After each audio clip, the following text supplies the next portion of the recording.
The purpose of life is so that we can understand that life here is not a courtroom, but it's a classroom, that we're here to learn and we're not here to be judged.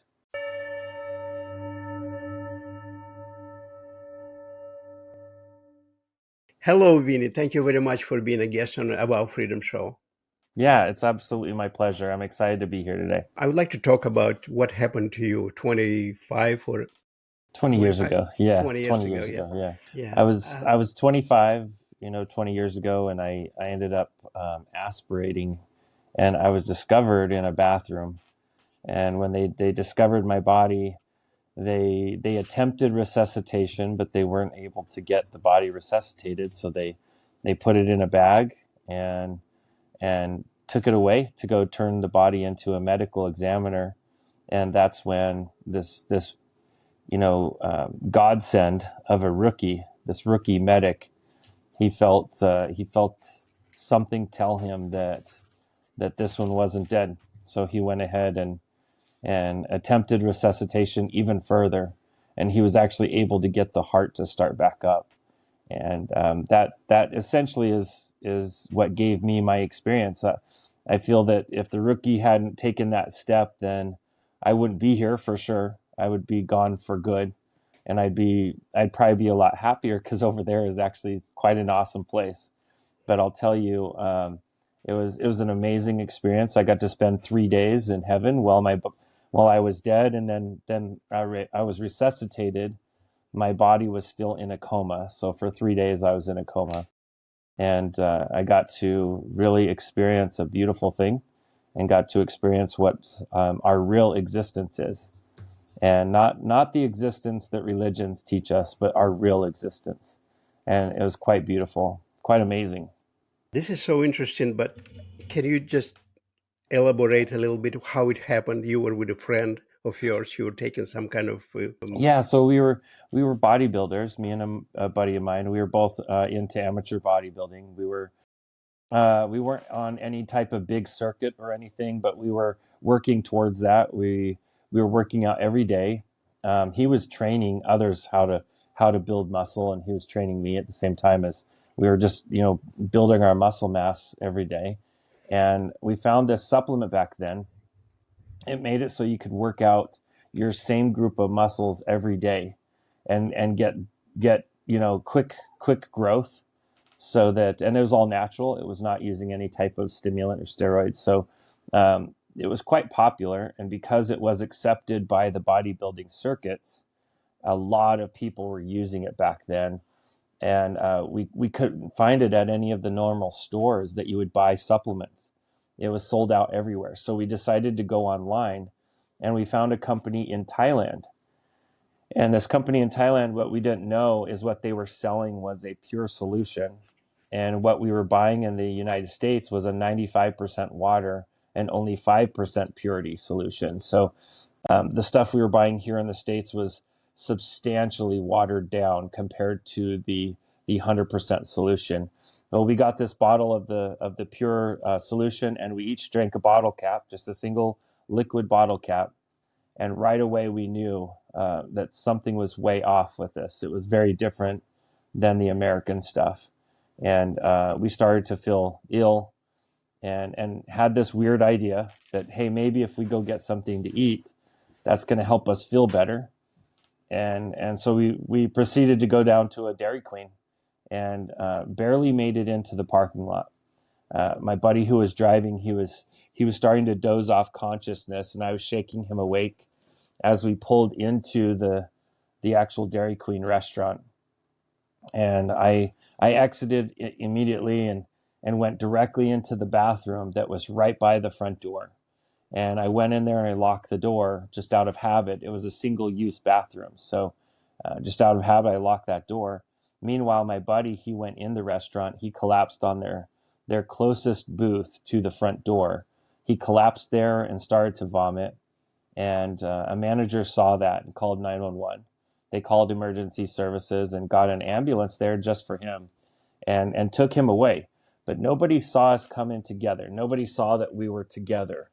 So it was quite a while later, almost an hour, 45 to 50 minutes later, that a customer in the restaurant asked for the manager's help to open the bathroom door, because he said he'd been trying for a long time, and that bathroom's been locked for almost an hour. So the manager did go over, he unlocked that door, and he sees a dead body on the floor, which was me. And at that point, I was watching everything from above this scene. I was actually watching the whole scene play out. I watched them pull my buddy out of there and take him away, and I was very relieved to know that he was going to be okay. But it's so weird to say, but I didn't know it was my body there, because me was up here, like watching from above. It was not possible that that was me down there, because me was up here. And so I was watching all of this, and I watched them call another ambulance. I watched that ambulance come and pronounce the body dead. I watched them put that body in a bag, and they got some witness statements. They filled out some paperwork, and they took the body away. And right after they took it away, that's when this rookie medic who was sitting in the back of the ambulance, he felt this prompting. He felt a message come to him that said, "This one's not dead." And once he got it, essentially he heard it twice. The second time he heard it, he knew he needed to take action. He began the process of unzipping the body bag, unstrapping the body bag, and working on the body to try to bring the body back. And he was able to do it. He hooked up a machine called a defibrillator, and the defibrillator it shocks the heart to come back to life. And on the third round of shocks, he was able to get a steady heartbeat. On the second round of shocks, he got one heartbeat, but only one. But the third round, he got a steady heartbeat. And part of the miracle of all that is he got that heartbeat to start only a block away from a hospital with a trauma team there ready to meet the body. So they were there ready to treat this body and start helping the systems come back online. So they did. They immediately started working on the body, and that's when I finally had realized that what they were working on was me, and it was quite a realization. It just filled me with so much fear. I was extremely fearful when I realized that what I'd been watching this whole time was my own death and my own body. And that fear started to encompass me and started to like squish me. That's what it felt like. It felt like it was squishing me or putting me out. And as that fear was about to put me out, about to squish me out of existence, I felt this tremendous warmth. And it started on my back, and it came up over my back, this warmth.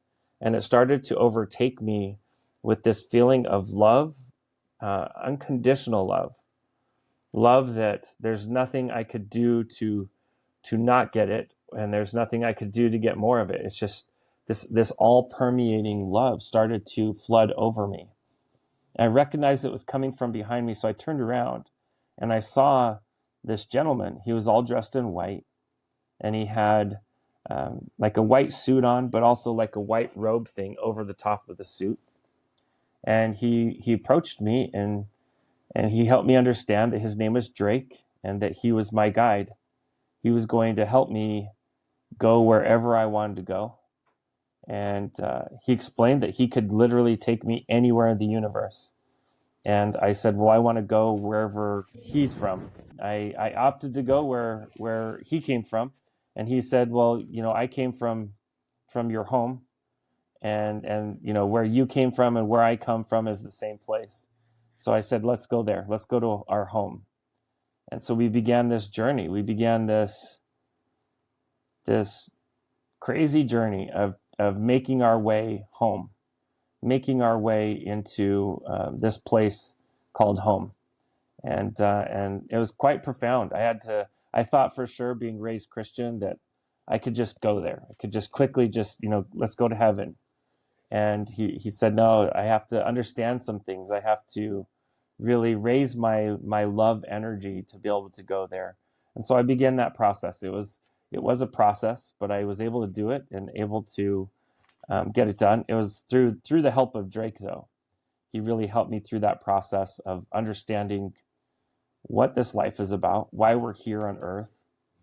He helped me understand what the purpose of Earth is, what the purpose of this life is, and he helped me understand that that the real important aspect of our existence here is that we learn how to love and care for each other, that we learn to build relationships, we learn to take the relationships with us, the good relationships, and so I began to do a kind of a homeschooling or a home study type energy about myself and learning these new principles. And as I did that, we were able to touch down and actually arrive in heaven. And I got to see this tremendous heaven space, which was beyond words, truly beyond words. Just to even describe the grass, I could talk about the grass for hours and hours. Just the beauty and the energy that comes off of everything there. The presence of God is everywhere there. It's all permeating. And just to even be there, you know God exists. You know that there is God. But God is also much larger and bigger than you could ever understand. That God is a force, God is an energy, God is love. And much bigger than just one old man in a white suit, even though that's what Drake was showing up to me as. God was much bigger and bolder than even Drake was. That God was this tremendous force, and I got to experience that aspect of God in everything there, in the grass, in the trees, in the water, in the flowers, even in the buildings. There, you can feel God's presence. You can feel the supreme intelligence there. So yeah, that was quite the experience. And while I was in heaven, my own earthly brother, my brother here on earth, he started to give my body a special prayer, a special blessing. And in this blessing, he blessed my body that I would be made whole, and that I would come back and I would be okay. And as he was doing this, I could feel this love that my brother had for me that I didn't know he had. Growing up with him, we didn't have a very easy life. We had kind of a rough life. And sometimes we took our rough life out on each other. And so we fought quite a bit growing up, physically and emotionally abusing each other. But I felt this love, this tremendous love from my earthly brother that I didn't know was there. And I could feel that it was forcing me back. I could feel it was slowing my progression. It was preventing me from going where I wanted to go in heaven. And right at that point, Drake, my guide, he put his arm around me and he said, "Vinney," he said, "this is going to be really hard, but it's going to be worth it." And at that moment, I was literally forced back into my body. And I woke up from a 3-day coma. I'd been in a coma for 3 complete days. And I woke up from that, and I was completely fine, completely fine. No residual effects of the brain dead period or the lack of oxygen. I did have a breakage in my memory for a while. For 24 hours, I couldn't remember anything. But as soon as that 24 hours lapsed, I remembered everything, including my whole experience, the whole thing. I remembered it all. And it was quite amazing waking up from this. Everybody thought that I was gonna die. Everybody thought that I was gonna go back into a coma and just die. And so nobody wanted to let me out of the hospital. It took me a lot of paperwork and a lot of convincing doctors and specialists that I was fine. And I can't tell you how many times they asked me what my name was, what day it was, where I was. They kept wanting me to get one of my questions wrong so they could prove that I was not mentally stable to leave the hospital. But I was able to check myself out after about 6 hours of of testing and paperwork and testing and paperwork. I was able to actually get checked out of the hospital that very next day, after my third day of being in a coma. Yeah. So, coming out of it, it was quite a crazy experience. It's something that an experience like that is much bigger than our world here. It's much bigger than our existence here, and it's hard for us here to really comprehend what is out there for all of us, because what is out there is much bigger and much more expansive than we could ever know. It really is. And we, even ourselves, our spirits, our souls, are much bigger than what we are allowed to know here. And it's not an easy thing for the spirit to be squished down into these little bodies, because these are little bodies to our spirits. It was quite the experience, and it took me a while to be okay with it. I didn't want to be back here. I wanted to hurry and go back to heaven. For months, I wanted to hurry and go back to heaven, and until I met my angel, which her name's Andrea, and she's my wife now. But when I met her, I finally found some of heaven's windows in her eyes. I could feel God's presence there, and so I actually wanted to start sticking around once I met her, and she's made life just very pleasant and very beautiful for me here on earth. But yeah, it is a crazy experience for a lot of people to hear, but it happened to me, and for the longest time I agreed with everyone. I said, yeah, it is a crazy thing, and I can't explain it until the following July. So all of this happened in January of 2003, and then in July of 2003, I was at a family reunion in Wyoming, and here I am learning about this little town of Afton in Star Valley, Wyoming.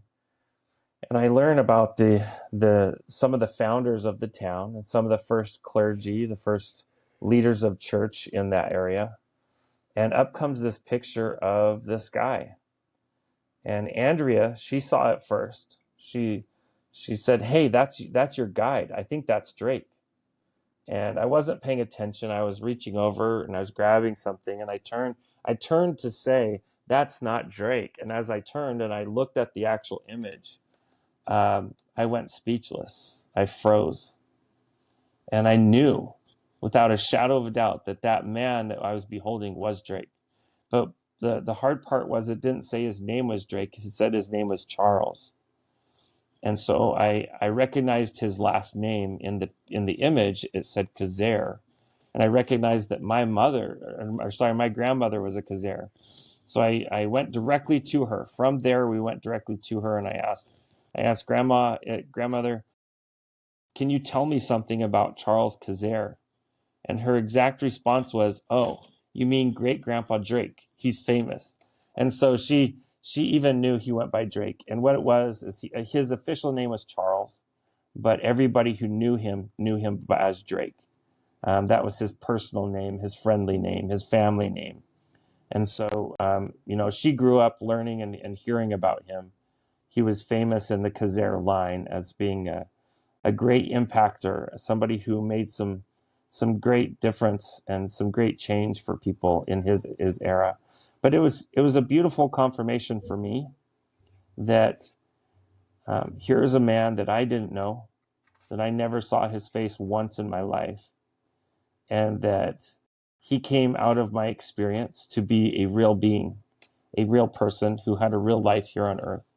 And to me, that was the ultimate confirmation that what I experienced was a real thing, that my whole experience was an experience and not a delusion, because so many doctors wanted to convince me that everything I saw was just a delusion.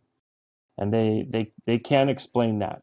They can't explain how I witnessed someone I'd never met before and come to find out he's one of my ancestors. That's one thing they cannot explain. And I can explain it, and that is by understanding that it really happened.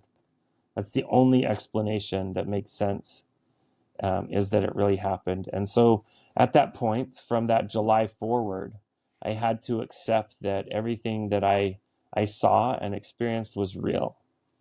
And it was not this delusion that the doctors were trying to convince me of, that it was a very real experience. And since then, I've had countless confirmations, so many confirmations um, of following what Spirit prompts me to do, and helps me understand divine truths, and helps me to follow those divine truths throughout my day, throughout my daily living experience, and that's where I get to see my story continues, is every time I follow those promptings, every time I do those inspired acts, I get to see the windows of heaven open. I get to see that in the smiles of those around me, and in those who I'm able to serve and help. And I'm very grateful for my experience. Very grateful for my great great great grandpa Drake, for him being my guide and being someone who could help me through this process. Yeah. You see, we are talking here, and I can feel the energy. Hmm. I can feel the energy coming through through the West Coast from where you are, from Las Vegas Yeah. here to the East Coast. I can feel it, honestly. And I hope this energy is going to come through the viewers as well. How much of that bliss, I would say, of that energy that you encountered over there, you brought back with you? So I was able to take a lot of that experience with me wherever I go, in a way that I do communicate to spirit. It's not something where you can go around and ask for lottery numbers or something like that. Yeah. It's not like that. But what it is, you're given certain knowledge about people and about their life, that there's no explanation of how you have that knowledge. And really, that's part of how spirit speaks and how it works, is they help you just have divine understandings. They help you to have a divine knowledge, a knowledge of that's inexplainable. And from that knowledge space, you can help people, and you can help people quite a lot, because a lot of times we don't ask for the help that we need. But when you have spirit telling others around you that you need help, it's really a beautiful thing when people start lining up to help, and to facilitate growth in this life. And to me, that's the power that I was able to take with me, is I was able to take that ability to speak to spirit, and to speak to my guide Drake, and I still speak with him. I work with him regularly. I love Drake. um, and he's and what's really neat is, because my story, my experience has gotten out there, a lot of people have been able to connect to Drake, connect to his presence, who he was for me, but who he can be for anybody, and what a blessing he is for the world. But more importantly, that God allocated him for that position, that God put him in that position on purpose, so that he could be that guide for so many people. Yeah. So you think Drake sometimes channeling through you? So to me, it's not channeling. It's just, I just understand what he's thinking, what he wants me to understand. And I've actually worked with people that are channels, and they channel certain entities and essences, and it's a bit different. I think that possibly I could go down that road if I needed to, but I don't ever need to, because I just understand him. I don't need to let him take over or anything. It's just, I understand him. What Drake looks like to you, what it looked like to you when you saw him and what it felt him first time? So it's as if you took um, the smiling eyes of just the wisest old man, and it's weird, they're like a piercing dark blue, and the way that his eyes would look at me, it felt like they were hugging my soul. Like, it really did. It felt like his eyes felt like they hugged my soul. And his skin glistened. It was a very beautiful way that the skin glistened. It was almost like the sun reflecting off of sand. and that's the way his skin glistened, and the hair on his face. He had a long white beard, and he had kind of shoulder length white hair, very pink skin, very very pink. But the hair itself, it contained light. It held light.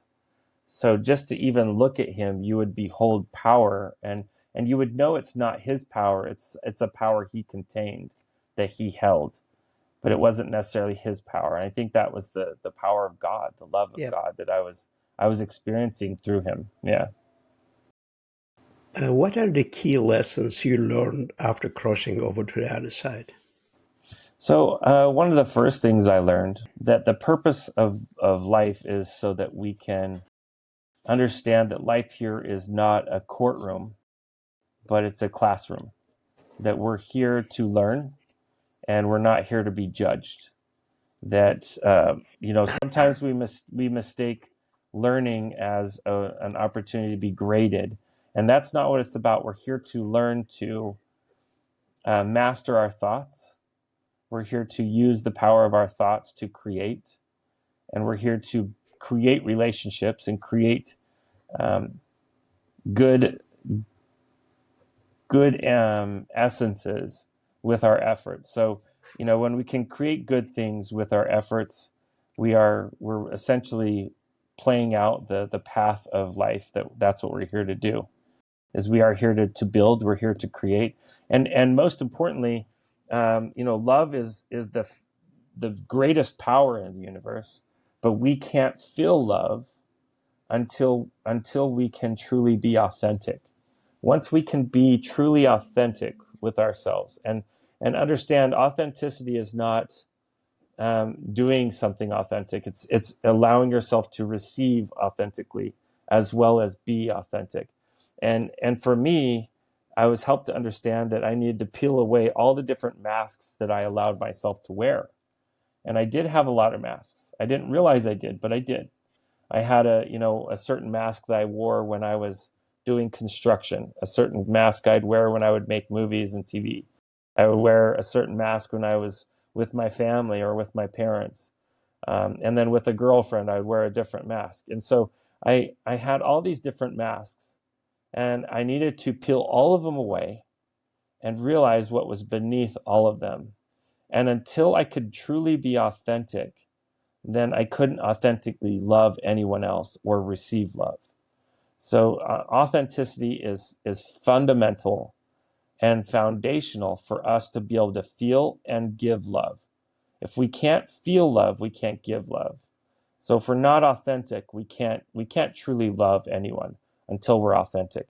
And I learned that there's some great vulnerability and some great opportunity for growth in our authenticity. So the more authentic we can be, the more we can grow. The more vulnerable we can be, the more we can grow. And yet the world would want you to do the opposite. Don't allow yourself to be vulnerable. Put on a face that doesn't allow vulnerability. And that's the problem with life is, our most authentic beings on in earth are usually little children before they turn 5 years old, and usually the very old people after they're 80 or 85 years old. Yeah. So, from 5 to 85, we lose that authenticity, and we become very inauthentic or unauthentic. And that's where we're not growing. We're not growing. We're not learning. We're not building when we're not authentic. So, authenticity was the number one thing that I had to learn. The other thing I had to learn was to release prejudice. That one was hard for me because I didn't feel I had any prejudice. But Drake told me, he showed me uh, how I felt about prejudiced people. And I told him, I said, I hate prejudiced people. And he said, well, by hating prejudiced people, I was joining their ranks. Right. I had to release even my prejudice against prejudiced people. So I had to love all people, even when they act incorrect or they act wrong. I had to learn to love all beings, no matter how they were raised, no matter what choices or lifestyles they chose to do. I needed to truly love all beings, and that was a big aha for me, because I really didn't believe I had any prejudice. And then I was taught the principle of the pointed finger, that what we put out, we bring in. So if I put out my hand and I say, this person is a good person, I'm sending energy outward using my finger, but then I've got three fingers pointing back towards myself. So if I want to put compliments out into the universe, I will take in three times, the three fingers coming back, I will take in three times that energy back in a positive way. But when I put negative out in the universe, I'll take in three times that negative energy in. So it's important for us to understand the principle of the pointed finger is that put good deposits into the universe and you'll receive good deposits. Put bad deposits and you'll get bad deposits. And then one thing I was taught about was understanding and respecting our our relationship with technology, with positive and negative, and that how important it would be for us as energetic beings, because that's what we are. We are energetic beings. How important would it be for us to understand to respect the influence of energy, both positive and negative? And to respect the influence of energy means to understand when something is lowering our energy and understand when something is raising our energy. And one of the ways they taught me to utilize this system is to understand that we have an hour of power. And the hour of power is the first 30 minutes when we wake up and the last 30 minutes before we go to bed. We can put very distinctly sacred things in our hour of power, and it will raise our frequency. It will raise our love understanding. And then we can put distinctly worldly things, distinctly lower vibrational things in our hour of power. And it will very strictly lower our frequency and lower our love energy. Well, let me ask you something. I'm curious about it. You see, I tried to be authentic in my life, but you cannot be authentic with too many people. You become very vulnerable because they Mm-hmm. consider the authenticity as a weakness. And what I've learned is it's actually better to stay authentic. And what will happen is life will weed out those bad friends. Okay. Life will weed out those bad relationships, because if somebody can't take authenticity, they don't honor your experience. They don't honor your path. And what you can find is the more authentic in nature you can be. Now it's not going to work 100% of the time, because sometimes someone has to fake that they're good until they're good, or they especially in certain careers, they have to pretend they know something until they actually know it. So there's a certain learning curve to that, but there's also an extremely beautiful lesson in authenticity, because in where you find your vulnerable moments, that's your moments where you do grow. That's the moments you grow the most, is in your vulnerable moments. And if you're not having any vulnerable moments, most likely you're not having any growth. But yeah, understanding that authenticity was paramount and the most important thing for me to learn. That was quite interesting. And then next, what I was taught was understanding the real purpose of life. And the real purpose of life is that we're here um, to learn, to truly learn. We're here at Earth School, because that's what Earth is. It's just a school. We're here on Earth School to learn, and the better we can learn, the better we're utilizing our time here, and that life here is a classroom and not a courtroom. And a lot of religions would tend to try to make you believe that we're here to be judged, and we're here to be sorted, good and bad, up and down Jacob's ladder. But that's not the case. Our actions are judging us. Our actions are moving us in a positive or negative direction. So there's no need for us to be judge and jury, but what there is a need for is for us to understand that there is opportunity for learning, opportunity and for growth in all that we do, in everything we do. And then next was to understand that that we have to learn to listen to an inner voice. It's a voice that all of us have access to, that there is a power, a great power, listening to our inner voice. And that inner voice is our connection to God. It's our direct connection to God. And if we can, seek for opportunity to amplify and turn on that inner voice, some might call it intuition, some might call it inspiration, or gut instinct. It's still the inner voice. And if we can turn that on, we can turn on the direction of God in our lives, because that's what that inner voice is. But how can we effectively listen to the inner voice? So we got to listen. We have to learn about what the enemies of the inner voice are. That's one that's kind of hard for modern day, because there's a lot of enemies to our inner voice. And, for instance, I've learned personally for myself that I have to stay away from all metals of any kind that are ingested in my body, because those tend to be enemies to my inner voice, specifically like aluminum. And there's also some chemicals like fluoride.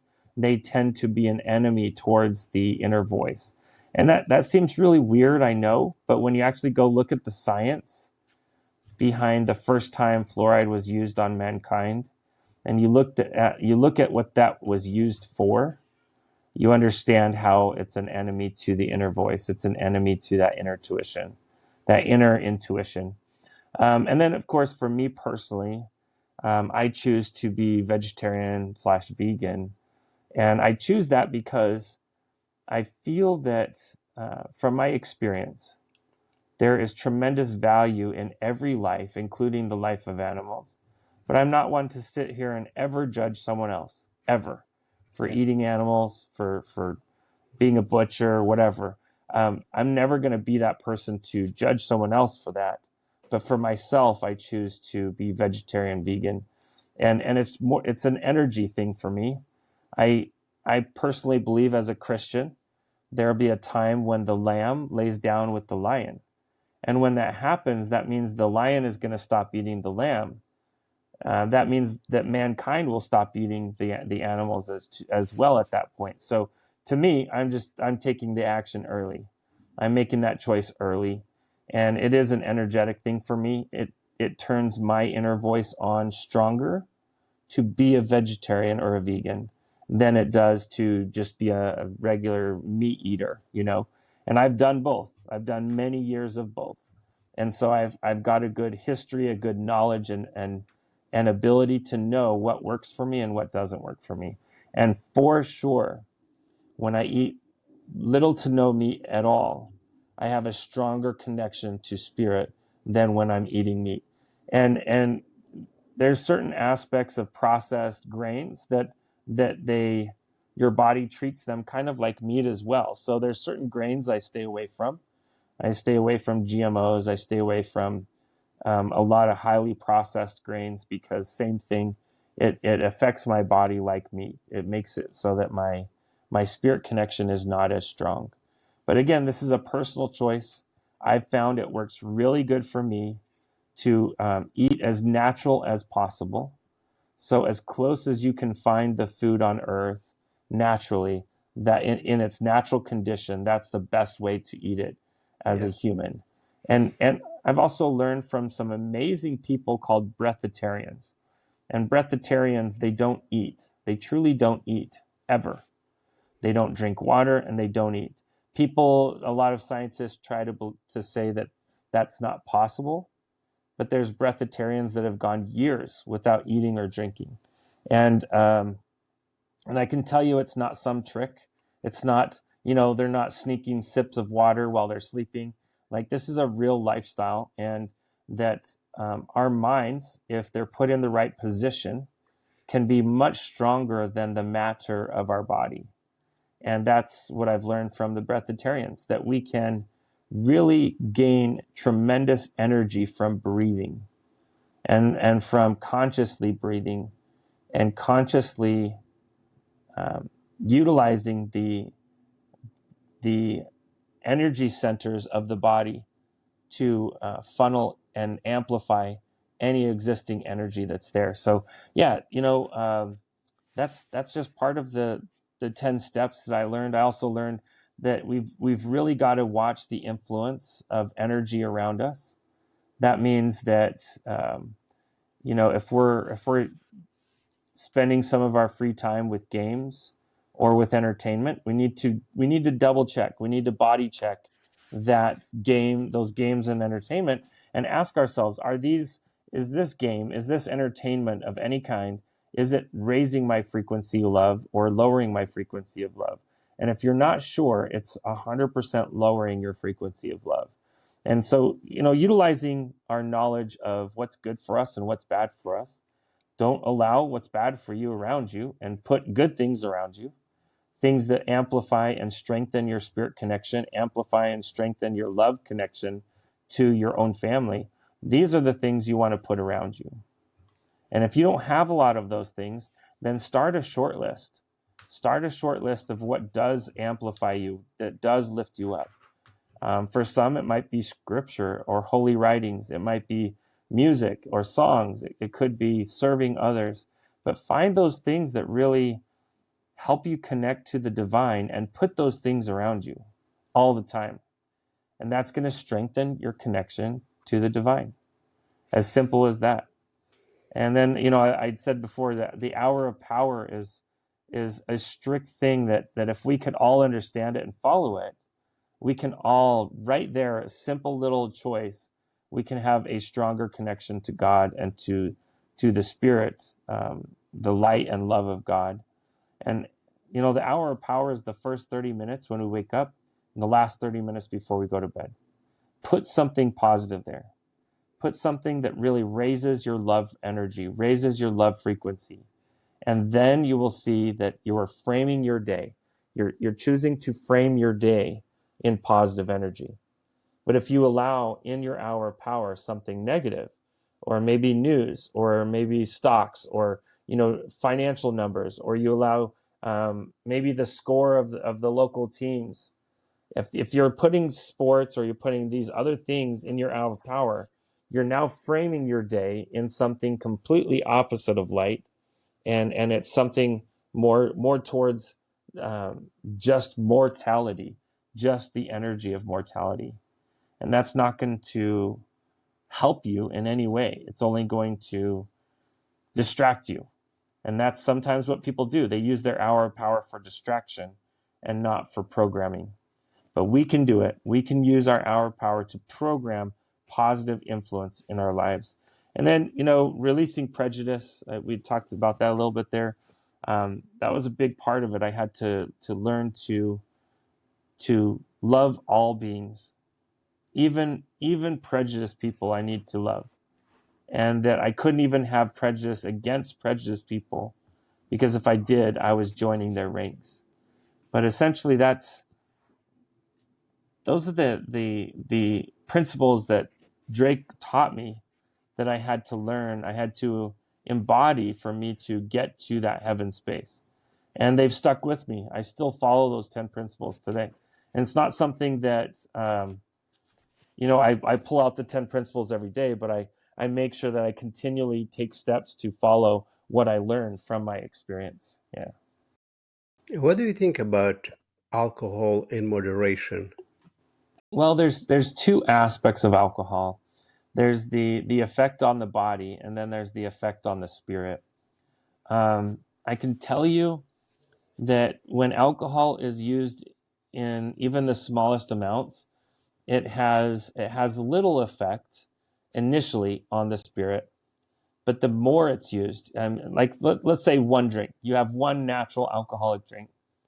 It has a slight dampening to your spiritual connection.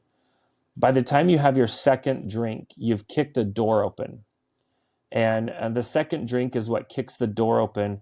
There's a reason why, in old days they would call alcohol spirits. And it's because people would feel like they would take on new spirit. And they do. They kick open the door of possession. And sometimes we can be possessed of a party spirit or a happy spirit. But there's also the ability to be possessed by dark spirits. And the more we use the alcohol, the more especially the hard liquors.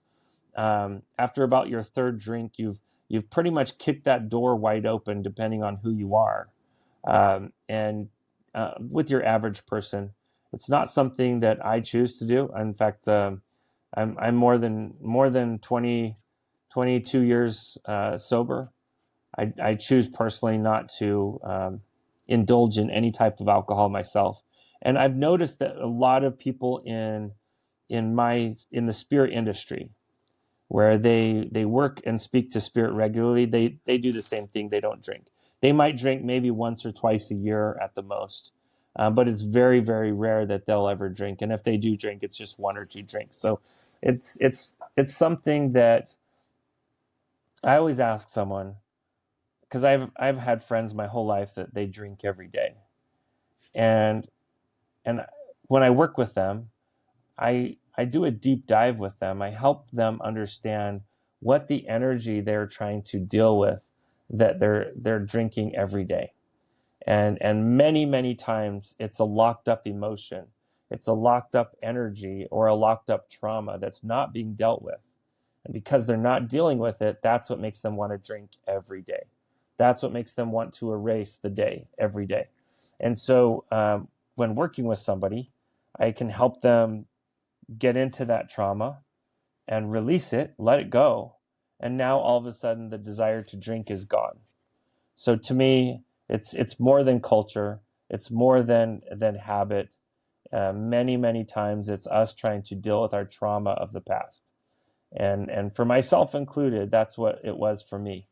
Is I was trying to deal with trauma from my past, and that was one way I dealt with it. And I choose now for 20, almost 22 years now, 22 years that I've been free, and I choose not to. Yeah. Yeah, but you see, people they're feeling the whole of unhappiness with alcohol or food, or drinks and soda and sugar and stuff like that, because there is Hmm. something not fulfilling in their life, so they got to fill it up with that artificial. And the food industry makes money on that. They do. They plan on it. In fact, they I think that the industry really wants you to have those traumas and have those holes in you, Yeah, because if you have it, you're gonna be a better consumer. right. You will. You'll consume better. Yeah. So the hour of power. Okay, so what do you mean by hour of power? So for the first 30 minutes when you wake up and the last 30 minutes before you go to bed, this is the most precious time you have. And the reason why it's the most precious time is that it's the frame of what your day is going to be. So it's almost like it's the frame of your glasses. The 30 minutes before you wake up, the 30 minutes, sorry, the first 30 minutes when you wake up, and the last 30 minutes before you go to bed. That essentially frames what you view life as. And if we want to, a lot of people actually put news in their hour of power. And so they become clay. They become manipulated by whatever power is portraying the news. And if you want to be far left, far right, independent, doesn't matter. You want to rile people up. You tell them stories that makes them want to keep watching. And that news is a business. They know if there's good stories, you're not going to necessarily watch.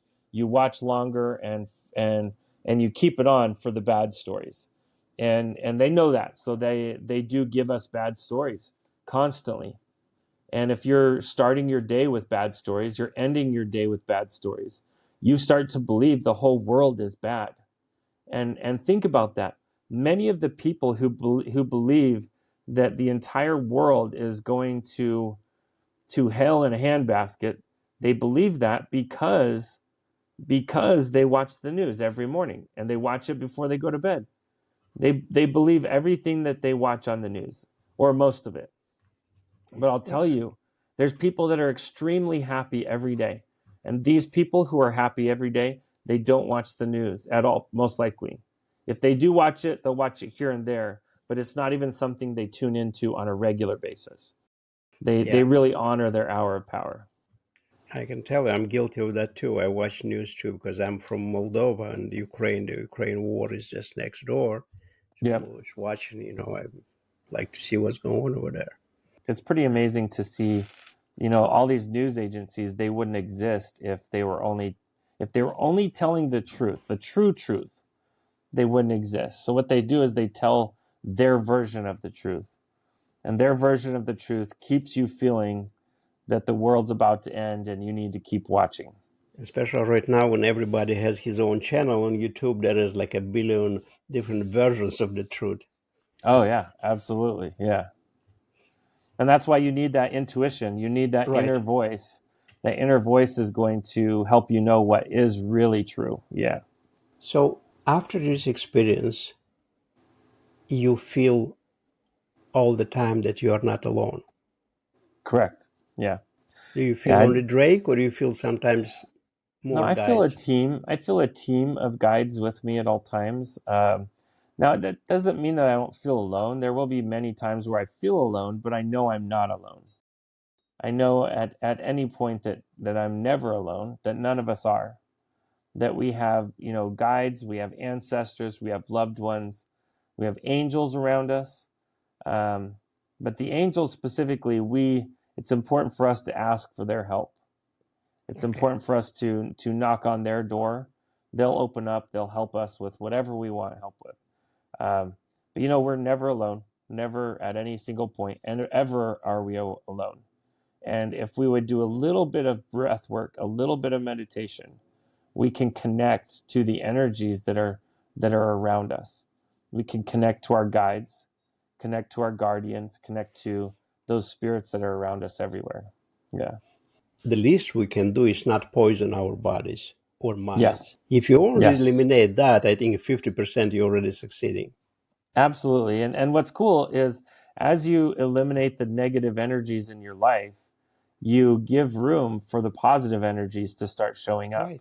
And you give space for that good voice, that the intuition to start turning on a lot stronger when you're turning off all the negative around it. Yeah. But why some people have a better intuition and some have a worse intuition? Well, it's because everybody receives intuition differently. Everybody. My good friend, my brother Lynn, who helped me write the book, he didn't realize that he was receiving intuition his whole life. He would just know something, but there was no explanation how he knew that, and he just took it for granted that he just had this sense of knowing. He never realized that was his intuition. And he was a fighter pilot in the Air Force, and as he was flying planes, he just knew certain maneuvers. He knew certain methods of maneuvers, just naturally without ever receiving training. And even that is that part of intuition. So we all receive intuition differently.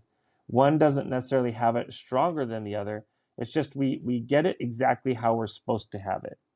And if we are, ramming our life full of negative energy, negative foods and alcohol and negative programs and negative content, negative media, we're not going to hear a voice in all of that. There's going to be too much there that is fighting the intuition, fighting the inner voice. But if we open that up even a little and start eating clean, start honoring our hour of power, and start recognizing where we can choose positive energy, positive media, and positive entertainment, we can turn that voice on stronger and it will become stronger for us. You see, the hour of power sounds like work for a lot of people. They come from work for 8 hours or 9 hours Mm-hmm. of work, and they got to do another 30 minutes of work. They don't want to Mm-hmm. do that. They want to Well, and relax. here's what's nice is you can do your hour of power, not doing anything, just sitting there quietly meditating, but make sure you're thinking of positive things. And if you're not, put on a positive YouTube, put on a positive scripture, or put on a positive video. Like Yeah. put something positive on in your hour of power so that you can keep and maintain positive at the end of the day, positive at the beginning of the day. Gotcha. End of the day, beginning of the day. End of the day, beginning of the day. Yeah. Okay, so put something really high quality in your first 30 minutes and the last 30 minutes. Yes, absolutely. Yeah. Yeah, and that thing alone, Just honoring your hour of power alone can be life-changing for people, like truly life-changing.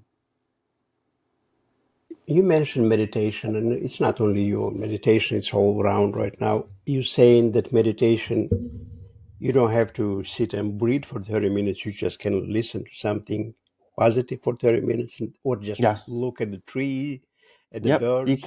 You could go for a walk. You could sit out in nature. You could sit on your backyard. Sit if you live in an apartment or a condo, sit on your balcony. But just going and being calm and quiet for 30 minutes is Yeah. part of that precious nature, allowing that intuitive nature to turn on inside of you. And that's what the hour of power is all about, is essentially giving God window to speak to you.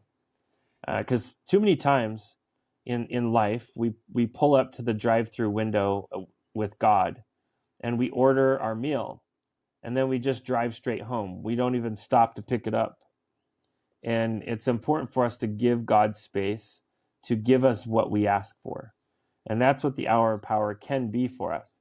It can be just a calm, quiet place that we create for ourselves, that allows us to receive messages from God, to receive feelings from God, to receive thoughts from God.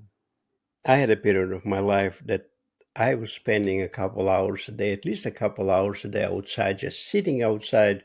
Actually, I was sitting on the ground and trying to be as far away as possible from people. I don't hear anybody. And I put some music, some very calm music, and I was looking at the trees. I was looking at the sky for an hour, even 2 hours sometimes. That was an amazing experience. And I was probably meditation without putting any much effort on Absolutely. that. Yeah. Yeah, absolutely. Meditation is not something hard. It's something that just gives some calm, quiet space to God. And, the music is really a positive way that we can put Hmm. ourselves in a calm place.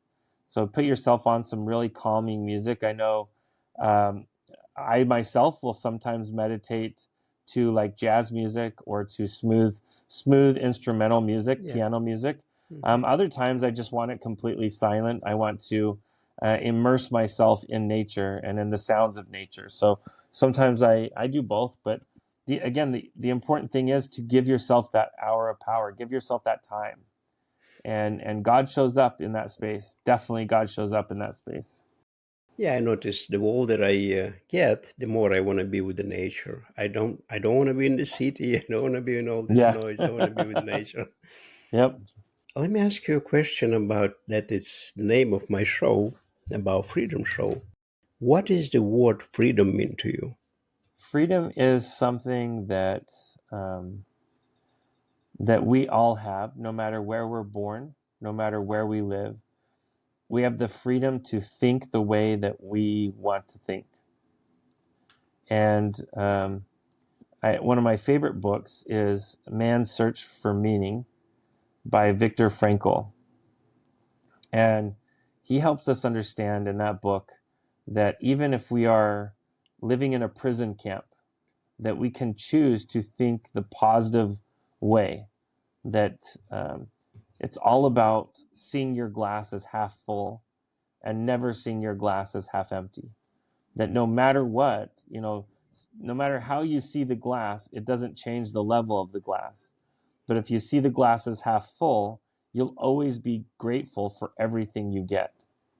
But if you see the glass as half empty, you'll always feel that the world is coming to take more from you.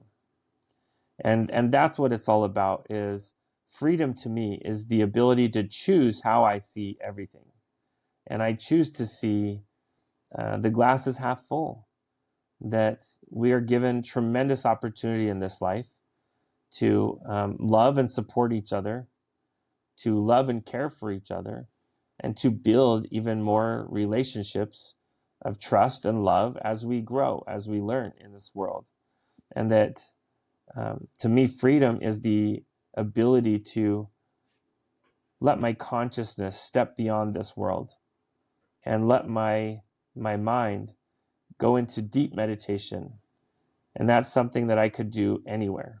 And that to me is the true freedom that we all have, to to understand that we are all eternal beings, eternal energetic beings. Yeah. To me, that is freedom. So you think that a prisoner that has, let's say, life in prison, he's locked up in one cell 24/7, usually 23/7. They have to go for 1 hour, I would say. Yeah. He still can feel free. Absolutely he can. Absolutely he can. If he sees the glass as, even if you get a real tough prison sentence or something like that, it's all about mentality. It's all about seeing the optimism, and no matter how big the storm cloud is, there's a silver lining on that cloud. And it's important for us to point out the silver lining, because there's something for us to learn even in our worst mistakes. There's something for us to learn. And it's important for us to learn those things and to grow. And I'm telling you, like, our real existence is much bigger than 80 years on earth. That about the most of us could expect is 80 to 100 years here on earth. And I'm telling you, our real existence goes for unlimited amounts before we come to earth and unlimited amounts after we come to earth.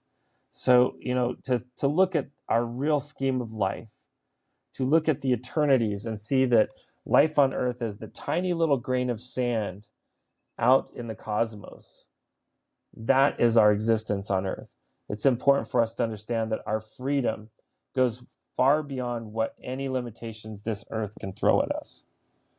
And we can choose to find that silver lining on the biggest cloud and feel blessed to have even the clouds, and feel blessed to have what limitations and restrictions are there, because we can be grateful for everything. We can.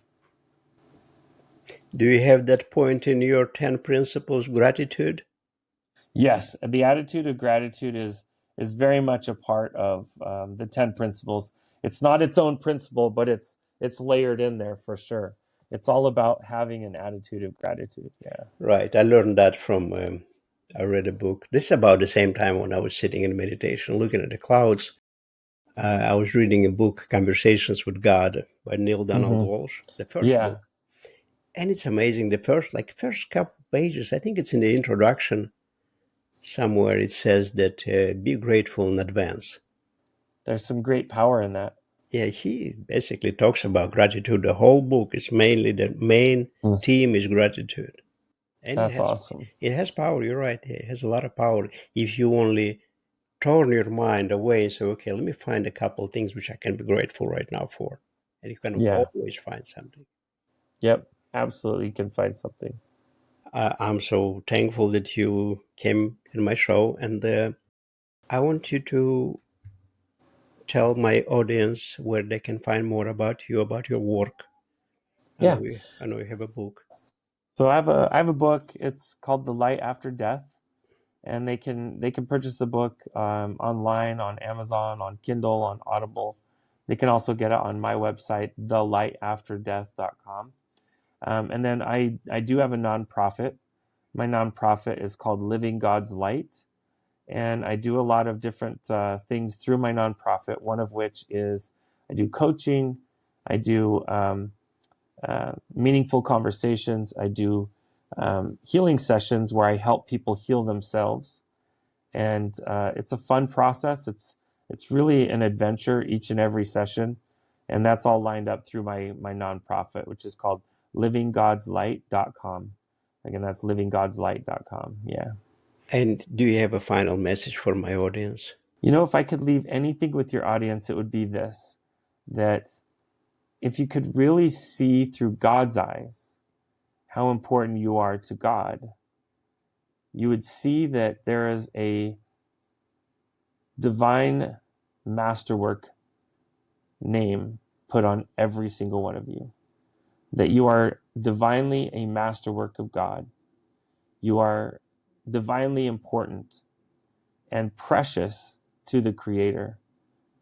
Every single one of you are precious to the Creator, but not the way that you think God wants you to be, not the way you think you would be perfect as, but exactly as you are. exactly as you are right now, mistakes and all, imperfections and all. That's how God loves you. And truly, God believes that you are a divine masterwork. So when you were in heaven, you felt like you didn't feel no competition. You felt like you are the only one son of God at this point. Yes. So when you're in that experience, you do feel you're the one and only, but at the same time, you are part of this fabric of life, and you can feel that you're one string in the interwoven fabric of life, and that one string is not more important than the other. That they're all so important and vitally important. And that's when you start to realize that every single being is a divine masterwork. For me, for example, sometimes it's hard to comprehend the notion of we are all one. We are all Hmm. one. Everybody says that. All people who realized it, they say we're all one. Sometimes it's difficult to comprehend it, to take it in. But when I talk to you right now, I understand it. But I know when I'm going to Yeah. start traffic, and I say, no, I don't think we're all one. Well, Yeah, sometimes we don't work as if we're all one, but we are all one. We yeah, are. yeah, And sometimes we are quantumly entangled. Sometimes we're quantumly evolved and woven to each other. But when there is chaos, there's purpose to that chaos. And for us to harm or hurt another is to harm or hurt ourselves. But for us to help another it's to is help. to help ourselves. And so there's tremendous beauty in that principle alone, that we are all one. And that if we want to help ourselves, go give someone what you feel you need, and you will find you have received exactly what you needed. That's why we feel so good when we do something for somebody else, even a little bit. Let's say I go to Aldi, there is an Aldi store here, and we need a 25 cents quarter to take the card.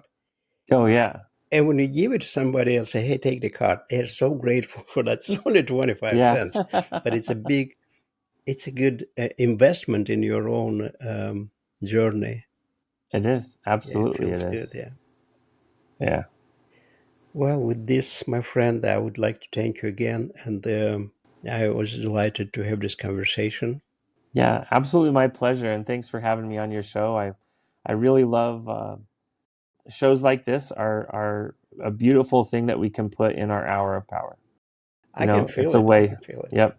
I'm not sure I'm gonna include this, but I'll tell you right now. I feel the energy. I do feel it, and Hmm. I just feel it right here. Yeah. I feel it honestly, just like it's right here.